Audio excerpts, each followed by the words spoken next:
কাঁকসার গোপালপুরে অবস্থিত তৃণমূল শ্রমিক সংগঠনের দলীয় কার্যালয় থেকে উদ্ধার হলো প্রায় ২৫০টি বিশ্ব বাংলা লোগোযুক্ত ত্রিপল।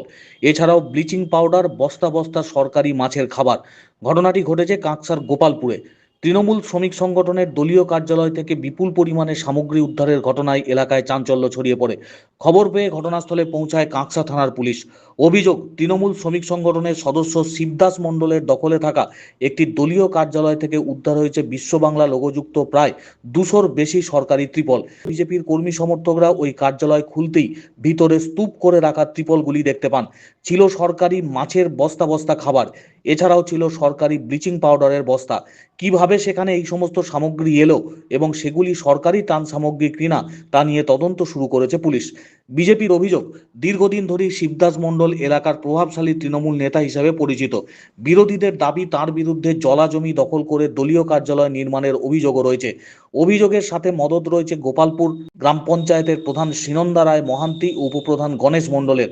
পাশাপাশি কয়েক কোটি টাকার সম্পত্তির মালিক হওয়া নিয়েও বিভিন্ন সময় প্রশ্ন উঠেছে। কর্মী সমর্থকদের দাবি, ওই কার্যালয়ের দরজা খুলতেই চোখে পড়ে বিপুল পরিমাণে বিশ্ব বাংলা লোগোযুক্ত সরকারি ত্রিপল। তাদের অভিযোগ, সাধারণ মানুষের জন্য বরাদ্দ সরকারি ত্রাণ সামগ্রী দলীয় কার্যালয়ে মজুত করে রাখা হয়েছিল। শুধু ত্রিপলই নয়, আরও কিছু সরকারি সামগ্রী থাকার অভিযোগও তুলেছেন বিজেপি নেতারা। ঘটনার খবর দ্রুত ছড়িয়ে পড়তেই এলাকায় ভিড় জমে যায়, ব্যাপক চাঞ্চল্য ছড়ায়। এলাকার বিজেপির সদস্য সংগ্রাম মুখোপাধ্যায় অভিযোগ করেন, এই শিবদাস মণ্ডল শুধু ত্রিপল নয়, সরকারি অনেক সম্পত্তি লুট করেছে। সেই সব একে একে কার্যালয় থেকে বেরিয়ে আসছে। তারা পুলিশের কাছে লিখিত অভিযোগ করেছেন। এই ধরনের পা থেকে মাথা পর্যন্ত দুর্নীতিগ্রস্ত নেতাদের বিরুদ্ধে কড়া ব্যবস্থা নেওয়া হোক এবং দৃষ্টান্তমূলক শাস্তি দেওয়া হোক। পাশাপাশি তাকে গ্রেপ্তারের দাবি জানানো হয়েছে। অবিলম্বে মেমোকে গ্রেফতার করতে হবে। অবিলম্বে মেমোকে গ্রেফতার করতে হবে। জবাব দাও। সরকারি প্রকল্পের ত্রিপল পাঠিয়ে সেখানে জবাব দাও। রাখা আছে আরো ত্রিপল এই পার্টি অফিসে। দেখুন 200-250 ত্রিপল এখানে গরিব মানুষকে না দিয়ে এই তৃণমূলের পার্টি অফিসে মজুত করে রেখেছে এবং রাতের অন্ধকারে এগুলো বিক্রি করছে। আমরা সবাই এসে জনতা এই ত্রিপল আমরা এখন পঞ্চায়েত অফিসে জমা দেব এবং পঞ্চায়েত প্রধানের দৃষ্টি আকর্ষণ করব। তৃণমূলের কাটমানি সিন্ডিকেট রাজ এই অফিসে শুরু হতো, এই অফিস থেকেই সবকিছু করা হতো। কে বসতো এখানে? শিবদাস মণ্ডল বেবো।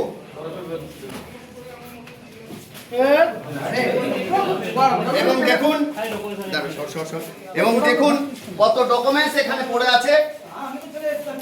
টাকা পয়সার বিনিময়ে চাকরি দিয়েছে, টাকা পয়সা তুলেছে। দেখুন আপনারা কারখানার হাজিরা কার্ড এখান থেকেই ডিস্ট্রিবিউট হতো।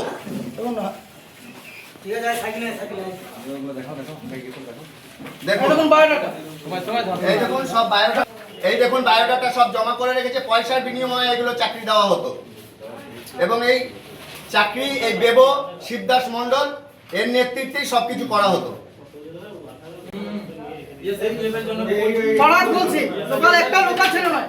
দেখুন এইটা এই বায়োডাটা যেটা পাওয়া গেছে, বাইরের থেকে টাকা বিনিময়ে কাজের উপায় সব বাইরের বায়োডাটা সবকিছু জমা করেছে। বাইরের সুবিধা ইএসআই কাগজ পার্টি অফিসে বন্দি, ডোয়ারের মধ্যে ইএসআই কাগজ। এই যে বায়োডাটা আমার হাতে দেখতে পাচ্ছেন, এইটা দেখুন ঠিকানা পাড়া। লোকাল ছেলেরা, স্থানীয় ছেলেরা কাজ পায় না, পয়সার মূল্যে বাইরে থেকে ছেলেদেরকে কাজ দেওয়া হয়। তার প্রমাণ এই অফিস থেকে এই বায়োডাটা পাওয়া গেল। দেখুন ঠিকানাটি পাড়া আছে, গোলসি পাড়া। স্থানীয় ছেলেরা কাজ পায় না, কারণ স্থানীয় ছেলেদেরকে কাজ দিলে পয়সা পাবো। লোকাল ছেলেদের কাছে টাকা পয়সা নিতে পারবে না বলে বাইরে ছেলেদের সঙ্গে কন্ট্যাক্ট করে এইভাবে কাজ দেওয়া হতো।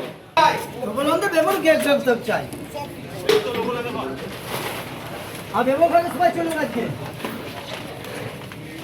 দিন ধরে বৃষ্টির লাগাতার হচ্ছে, বর্ষাকালীন ওয়েদার চলে এসছে, বর্ষা ঢুকে গেছে। তা এখন মানুষ যাদের বাড়িতে জল পড়ছে, যেই মানুষদের বাড়ি কাঁচা বাড়ি আছে, মানুষরা তিরপলে আবেদন করেছিল পঞ্চায়েত অফিসে। পঞ্চায়েত থেকে কিন্তু তিরপল মানুষকে দিতে পারছে না। এই জন্য কালকে স্থানীয় মানুষ কিন্তু পঞ্চায়েতের প্রধান এবং উপপ্রধানকে ডিম থেরাপি দিয়েছে।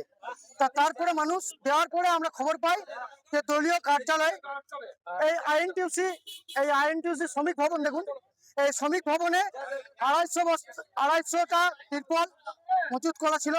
আমরা এসে তার চাবি ভাঙি এবং সেইখান থেকে দেখুন এই পশ্চিমবঙ্গ সরকার এই বিশ্ব 2023 সালের এই দেখুন এই পশ্চিমবঙ্গ সরকারের ত্রিপল এখান থেকে 250 পিস পাওয়া গেছে। তাই এগুলো যেগুলো ন্যায্য মানুষ সেই মানুষ পায়নি। আমরা চাই অবিলম্বে যেই মানুষদের বাড়িতে জল পড়ছে, যেই মানুষরা কষ্টের মধ্যে দিন কাটাচ্ছেন, তাদের বাড়িতে ত্রিপল পৌঁছে দিতে চাই। এবং পাশেই একটি অফিস আছে, সেইখানে প্রচুর পরিমাণে মাছের খাবার যা মৎস্য ফিশারি ডিপার্টমেন্ট থেকে মাছ চাষিদেরকে দেওয়া হতো, সেই খাবারও এখানে মজুত করে রাখা হতো। এবং আমরা যেটা খবর শুনছি মানুষের মুখে যে এই খাবার রাতের অন্ধকারে কেজি দরে বিক্রি করে সেই মুনাফা তৃণমূলের নেতা শিবদাস মণ্ডল নিত। এবং এর সাথে প্রধান এবং উপপ্রধান দুজনেই জড়িত আছে। কারণ এই ত্রিপল আমরা জানি স্থানীয় পঞ্চায়েতের মাধ্যমে বন্টন করা হয়। তাই এই ত্রিপলগুলি পঞ্চায়েতের প্রধান এবং উপপ্রধানও ওর সাথে সামিল আছে। তাই অবিলম্বে চাই পঞ্চায়েতের প্রধান এবং উপপ্রধান, এছাড়া আমাদের শিবদাস মণ্ডল বেবো তৃণমূলের চোর গুন্ডা, মানুষকে ধমকানি চমকে দিয়ে অনেক ভয় দেখিয়েছেন, তাকে অবিলম্বে গ্রেপ্তার করতে হবে। আর গ্রেপ্তার না করলে আমরা আন্দোলনের পথ বেছে নেবো অবিলম্বে। তাই আমরা গ্রেপ্তার দাবি করছি এবং এর সঠিক তদন্ত আমরা সরকারের কাছে রাখছি। আমার নাম সংগ্রাম মুখার্জি। পঞ্চায়েতে বিডিও অফিসে যে মাছের খাবার থাকে সেই মাছের খাবার এনে এই পার্সোনাল পার্টি অফিসে রেখে এগুলো রাতের অন্ধকারে বিক্রি করতো। দেখুন আপনারা মাছের খাবারগুলো, বিডিও অফিসের মাছের খাবার, পঞ্চায়েতে থাকবে মাছের খাবার, সেখানে দলীয় কার্যালয়ে তৃণমূলের বস্তায় বস্তায় মাছের খাবার রেখে দিচ্ছে এবং রাতের অন্ধকারে এরা বিক্রি করতো মাছ চাষিদের। কিভাবে সাধারণ মানুষের কিভাবে হেনস্থার শিকার হচ্ছে, যারা মাছ চাষি তারা তাদের মাছের খাবার পাচ্ছে না বিডিও অফিস থেকে, পঞ্চায়েত থেকে, কিভাবে তৃণমূলের পার্টি অফিসে। এরপরে আমাদের পাশে একটা ওদের তৃণমূলের পার্টি অফিস আছে, কিভাবে 200-250 তাবু ত্রিপল ওর মধ্যে ঢুকিয়ে রেখেছে। দেখুন সাধারণ মানুষ বর্ষা প্লাবনের দিনে কাদা বেঁকে ঘরে থাকতে পারছে না, পঞ্চায়েতে দিনের পর দিন পৌঁছাচ্ছে, পঞ্চায়েতে ত্রিপল নেই, কিছুই নেই। আপনারা আসুন দেখুন কত ত্রিপল এখানে তৃণমূলের পার্টি অফিসে আছে, খাবার মজুত করা আছে, আরো কিছু ছিল। দেখুন ফিশারি ডিপার্টমেন্ট থেকে যারা মাছ চাষি করে বিভিন্ন পঞ্চায়েতের আন্ডারে, তাদেরকে গভর্নমেন্ট থেকে যাতে উৎসাহিত করার জন্য, যাতে সহযোগিতা করার জন্য গভর্নমেন্ট থেকে মাছের খাবার দেওয়া হয়। সেই মাছের খাবার কিন্তু মানুষ পেত না। তো সেগুলো তৃণমূলের কার্যালয়ে বস্তাবন্দি করে রেখে তারপরে সেগুলোকে কালো বাজারে বিক্রি করা হতো। এই কাজগুলি তৃণমূলের শিবদাস মণ্ডলের নেতৃত্বে তার অফিস থেকে এগুলি পাওয়া গেল। সাধারণ মানুষ আজ এসছে। এই অফিসে কে বসতো? শিবদাস মণ্ডল। কে কে কে শিবদাস মণ্ডল তৃণমূলেরই আইএনটিসি নেতা। এই কারখানাগুলি থেকে তোলা তুলে খেত, এখন বর্তমানে ঘরে লুকিয়ে বসে আছে। এবং তার অফিস থেকে এই খাবারগুলি মাছের পাওয়া গেল, যেগুলো মানুষ পেলে হয়তো আগামী দিনে মাছ চাষ করতে সুবিধা হতো, তাদের একটু লাভ হতো, কিন্তু তারা পায়নি। এবং আরেকটি যেটা দলীয় কার্যালয় রয়েছে সেখানেও প্রচুর ত্রিপল পাওয়া গেছে। যেমন এই বর্ষার সময় অনেক গরিব মানুষ আছে যাদের বাড়িতে জল পড়ে, তারা পাচ্ছে না ত্রিপল। এবার চলুন আমরা ওই পার্টি অফিসে দেখাচ্ছি ত্রিপলগুলো।